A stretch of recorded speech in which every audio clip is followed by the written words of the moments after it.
I'm about to tell you why it's so important this year to forget about buyers and start focusing on listings. You ready? Let's go.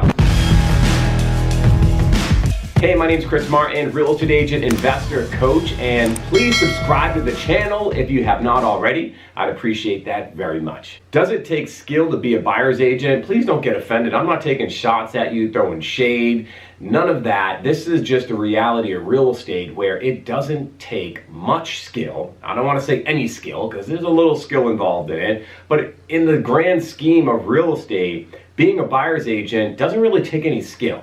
Because when you are in real estate and you're a buyer's agent, let's face it, what are buyer's agents really doing, right? You can come at me and say, Chris, I do this as a buyer agent, I do that as a buyer agent. Look at the majority of buyer agents. They're really not doing much. They're taking their clients' information, they're setting them up on an automated search, and they're just kind of sitting back and waiting for that client to reach out to them to say, hey, I see this house that you sent me, not even knowing that it's automatically sent to them, or maybe they saw it on Zillow or saw an open house sign. Hey, I saw this house, I like it, can you help me write up an offer?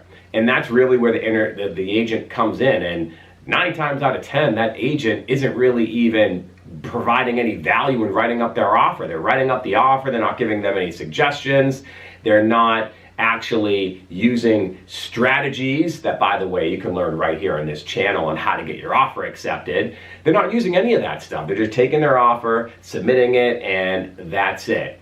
It is really important in today's day and age, especially with all the changes that's happening in real estate, to not just put all your eggs in that basket. If you're a buyer's agent and you've been surviving off of buyer clients for the last year, 2 years, 5 years, 10 years, 50, whatever, however many years you've been surviving off buyer clients, if there's any year that you're making an effort to transition your business or at least grow your business and work with more sellers, this should be the year. Being a buyer agent is an entry-level real estate position. Anyone could do it. You just get your real estate license and you can just open a door and show a property and you're a buyer's agent. You don't really need to provide any value. Whereas being a listing agent and a seller agent, you actually need to go in there, talk to a homeowner, discuss the strategies and what you would do to sell that house, tell them and show them why their house is valued at such number, and really convince them to hire you as an agent. And by the way, that's going to cost you $30,000 or $20,000 or $50,000, right?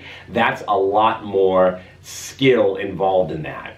So there is a reason why new agents kind of steer away from that. It's the confidence of being able to do that and meet with sellers. What you should be doing as an agent is educating yourself on how a listing consultation should take place. Even if you've never done one before, if you're watching content on how that goes down, if you're having conversations with other agents, if you're role playing and practicing a listing consultation before you actually have one, when you do have one, it would be like you already had that listing presentation before, like you already gone through that process, because you haven't done it in real life, but you practice it so many times that it actually feels like you've done it before.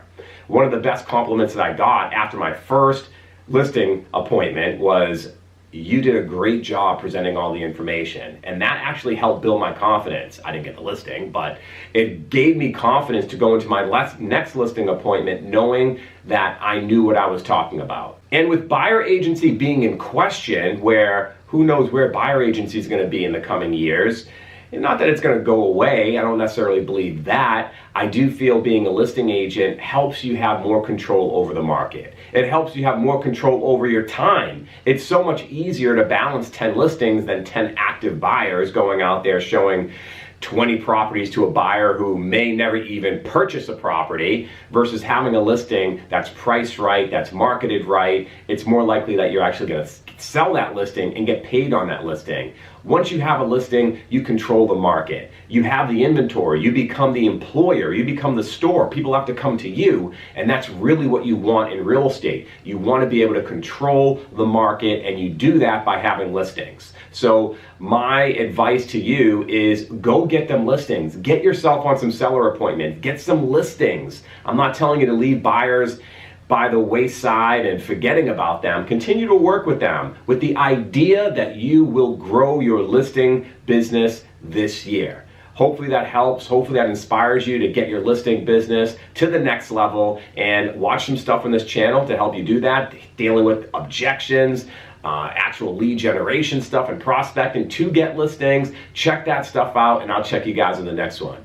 Peace.